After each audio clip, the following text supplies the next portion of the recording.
Praise lord. మీకా గ్రంథము 6వ అధ్యాయం 7వ వాక్యం ధ్యానించుకుందాం. వేల కొలది పొట్టేళ్లను, వేలాది నదులంత విస్తారమైన తైలమును ఆయనకు సంతోషము కలుగుజేయున నా అతిక్రమములకై నా జ్యేష్ఠ పుత్రుని నేనెత్తునా, నా పాప పరిహార్థమునకై నా గర్భఫలము నేనెత్తునా. మనుష్యుడా, ఏది ఉత్తమమో అది నీకు తెలియజేయబడి ఉన్నది. న్యాయముగా నడుచుకునుటయు, కనికరము ప్రేమించుటయు, దీన మనస్సు కలిగి నీ దేవుని ఎదుట ప్రవర్తించుటయు, ఇదియే కదా యెహోవా నిన్నడుగుచున్నాడు. ఈ యొక్క వాక్య భాగాన్ని మనం పరీక్షించుకుంటే, వేలాది పొట్టేళ్లను బలిగా ఇవ్వాల్సినటువంటి అవసరత లేదు. నువ్వు కోట్ల కొలది ఆస్తిపాస్తులు ఇవ్వాల్సిన అవసరం లేదు. నువ్వు ఎంతగానో ప్రయాసపడి ఇదేదో సంపాదించుకుని ప్రతిదీ తీసుకొచ్చి దేవునికి ఇవ్వాలని లేదు.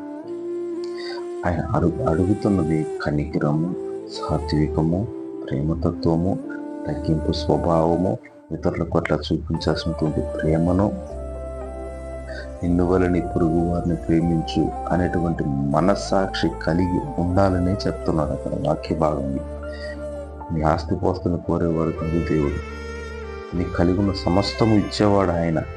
ఆయనకు నీ ఆస్తిపాస్తులు అవసరం లేదు. కానీ హృదయ శుద్ధి గలవారు ధన్యులు, వారు దేవుని చూస్తారు, దేవుని యొక్క మాటలు గ్రహిస్తారు, దేవుని యొక్క ప్రవర్తన ఏ విధంగా ఆయన భూలోకానికి వచ్చినప్పుడు నడిచి ఆయన యాత్ర ముగించాడో, మీరు తిరిగి మరలా నా వలె నడుచుకొని నా వలె ప్రకటించమని చెప్పేసి ప్రభు ఏ విధంగా అయితే చెప్పి వెళ్ళిపోయాడు ఈ యొక్క లోక యాత్రని విడిచి, అదేవిధంగా ఒక మనుష్యుడు తయారు కావాలని చెప్పి ప్రభు అయిన యేసుక్రీస్తు కోరుకుంటున్నాడు. ఈ యొక్క మాటల సారాంశమే ఇక్కడ మనకు రాయబడింది. మనం విని మన జ్యేష్ఠ పుత్రుని బలిగా ఇవ్వడానికి ఆ రోజు అబ్రహాం గారు జ్యేష్ఠ పుత్రుని తనకు కలిగినటువంటి సారాతో కలిగినటువంటి కుమారుని తీసుకెళ్ళి బలివ్వటానికి తీసుకుపోయినప్పుడు వెను తీయలేదండి. బలివ్వటానికి తీసుకుపోయినప్పుడు అతని కొరకు సిద్ధపరిచినటువంటి పొట్టేలు అక్కడ ఉండనే ఉంది.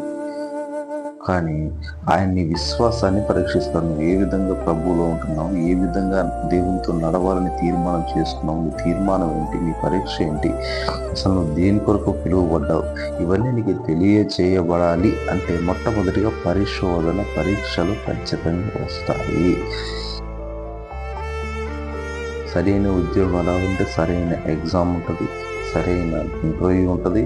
ఇవన్నీ పాస్ అయితేనే ఉద్యోగానికి అర్హుడు అవుతుంది. అదేవిధంగా దేవుని యొక్క స్వార్థం ప్రకటించాలి అని అన్నప్పుడు నీ పైనకు వచ్చేటువంటి శ్రమలు, శోధనలు ఇలానే ఉంటాయి. కనుక నా ప్రియ స్నేహితులారా, ఈ యొక్క సారాంశాన్ని మీరు గమనించుకుంటారని చెప్పి నమ్ముతూ ఈ యొక్క కొద్ది వాక్యాన్ని ప్రభు మీ వినికిడిలో స్థిరపరచును గాక. ఆమేన్.